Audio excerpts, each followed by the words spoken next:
You're listening to the Geriatric Mamas Podcast with Jessica Raziri and Sonia Tapley.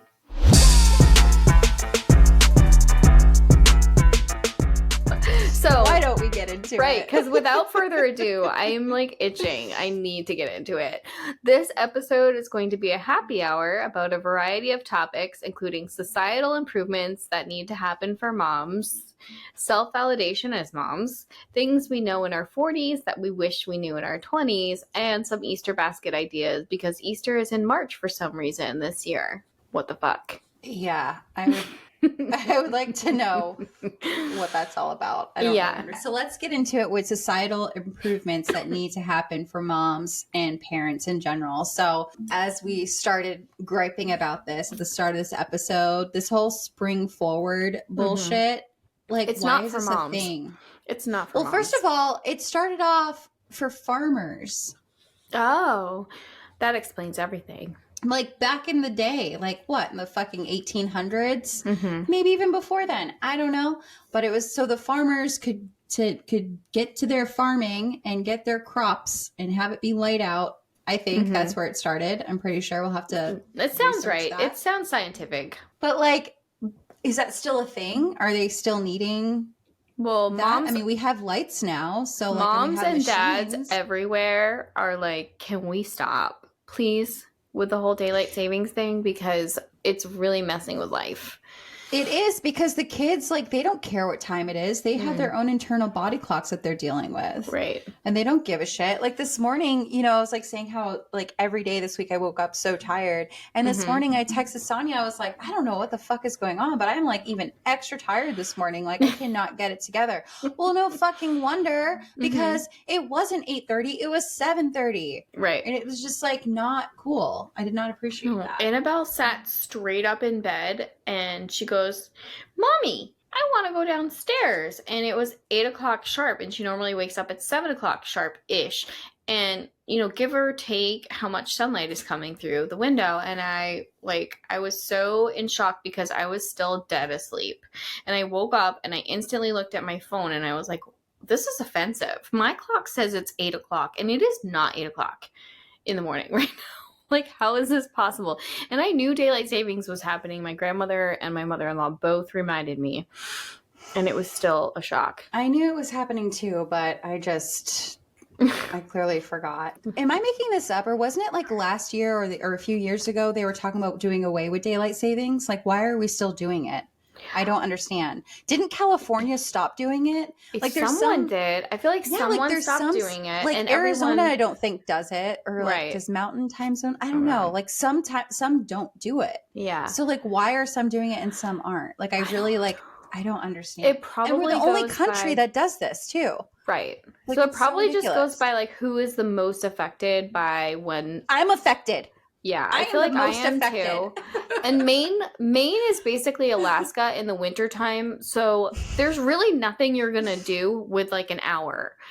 You know, like you're going to be waking up in pitch dark in the middle of winter. It doesn't matter. You're going to be going to like the sun is going to be going down at 4 p.m. or earlier, no matter what you do in the wintertime. So it's like, you know, like let's just accept it. Let's just accept it, embrace it, and keep the clocks on fallback. Maybe we'll just do one more daylight savings in the fall and then like call it quits. And then end it. Yeah, that's where I want to end it. I want to like get an extra hour and then stop. I don't want to stop the way it is now because this is just really aggressive.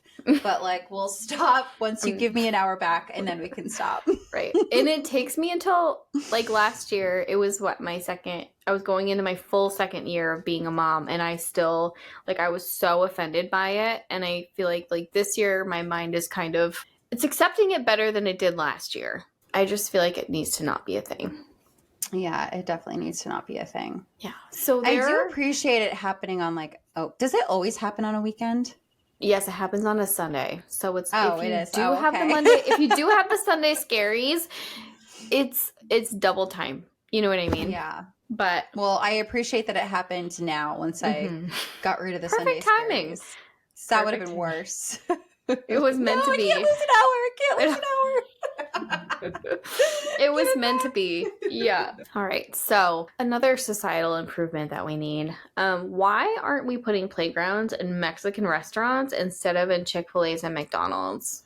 Let's be honest, we really would prefer to have margaritas and chips with guac and salsa while our kids play over really anything else. I have seen this so many times pop up on like my social feeds, and like I cannot relate to something more. Like, it makes so much sense. Yeah. Like, if they could have like, even like if they did like a Chipotle that had like, ooh, that's a good idea. You know, like it doesn't have to be like a nice fine dining restaurant, although that would be really cool if it was more like bar style with like, you know, a kid playground. But like, even if it was like, like a Chipotle with like a little playground or something, or even like Starbucks with like a playground, you know, like think about stuff that like moms actually want. Like, why does it all have to be for the kid?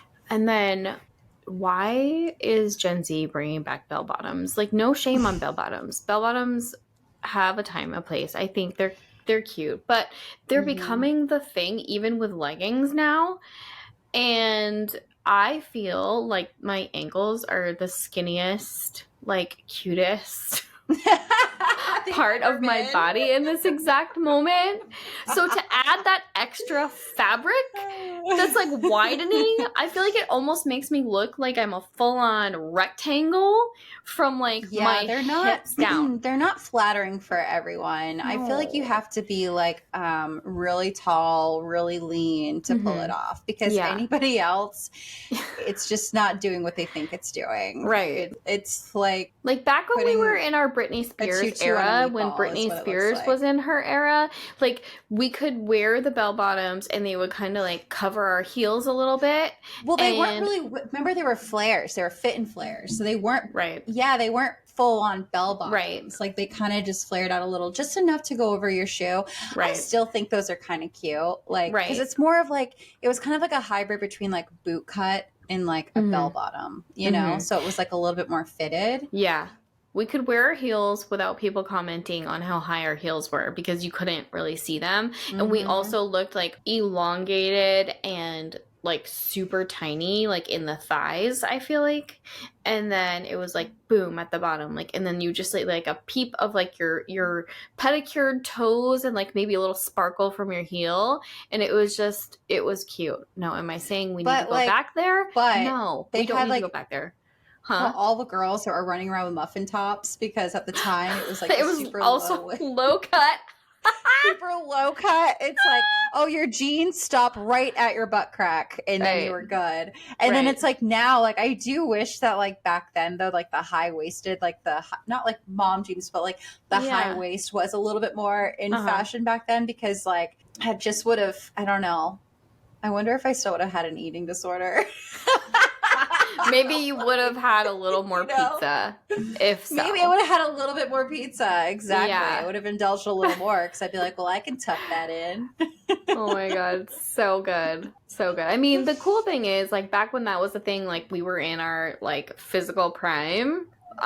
So the whole muffin top thing, we might have seen it a little bit, like maybe after we just indulged in like a huge dinner or whatever, but it wasn't like super prominent, you know, like we were all right. We passed. Yeah. I would like to think we passed. Like another thought for like societal improvements that need to happen for moms and just parents in general is, why do we have to get to places on time with a toddler? I feel like this is just a huge expectation, because we're not always fully in control. I need a 2-hour window of grace, and add an extra 30 minutes to that time when I have my husband home. Like, it's just a lot, like trying to negotiate, like, and I feel like I'm a negotiating parent with the amount of times that I say negotiation with my toddler, but it's really, I don't feel like I'm actually a negotiating parent. I think, I don't know, maybe I am. Who's expecting you to be on time? Give an example. You don't have to say names. Well, I guess you do if you're giving an example. So, all right, I mean, time to out a bitch. Who is giving you shit for not being on time? I mean, I just feel like if we have like jobs outside the home, for instance, like right now I don't necessarily have a job outside the home. I'm working from home, but if I do like a photography session and I need to be somewhere by a certain time, drop off my toddler, get there, like I need to give myself a 3 to 4 hour window sometimes just to get her out the door, because she has her own agenda from the time that she wakes up in the morning, and it's like I need my coffee and I need to like drink basically a full pot of coffee before I can do before Not I just can a cup, like a full pot of coffee. Yeah.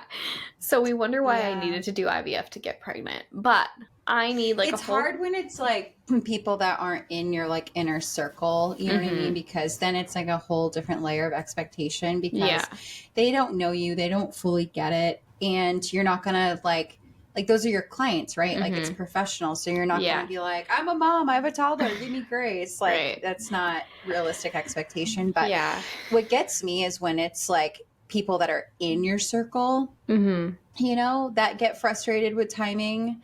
It's like, you know what I'm fucking doing right now. You know what I'm dealing with. Like, calm down. Yeah. Like, relax. And then like those are the ones that frustrate me. But and like the whole like people who get somewhere at 9 a.m. and are like, okay, like let's have a play date or whatever, and the play date is going to start at 9 a.m. and oh, and like ballet class for littles, like on a weekday instead of a weekend, and weekends are just as early, but like ballet classes for Annabelle are 9 a.m. on a Tuesday.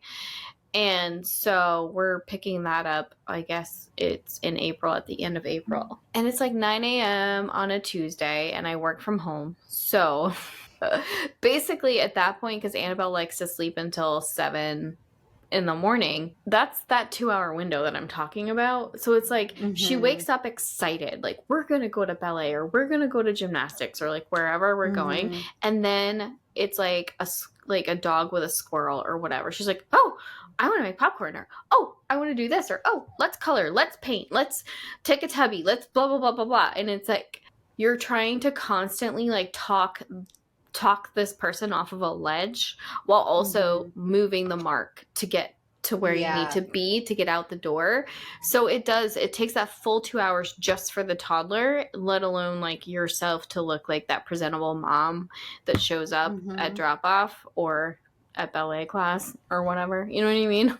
And it's hard too, especially when it's like you yourself aren't completely coherent yet. Right. And you're like also like, I need you to work with me. Right. And that's why I started originally getting up so early in the morning, was to get my pot of coffee in, to possibly shower and like do the things that I need to do. It's just not always practical when you're like up late or doing whatever you need to do.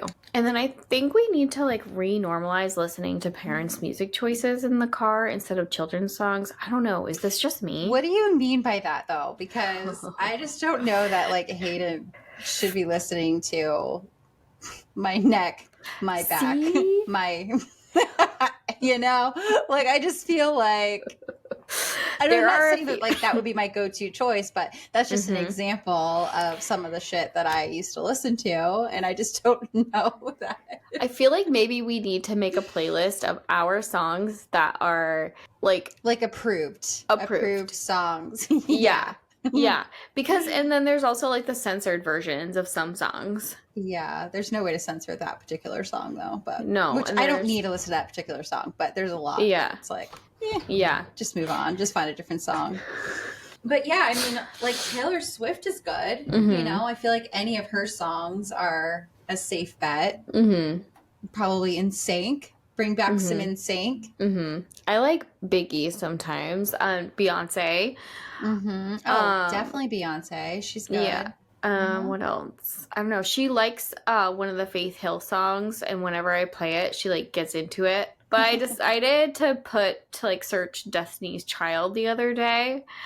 Oh my gosh. Yeah. Bring back like. Yeah, it was greatness. And she was just bobbing her head. Like normally she's more into like Mike's music when we're in his car. because he just plays his music, and then when we're in my car, I usually play kids' music. Well, I turned on Beyonce, and she was just excited. Like, she was. Are you a bugaboo, Annabelle? Yeah, exactly. She's like, this is the best, Mom. Thanks for thinking of me.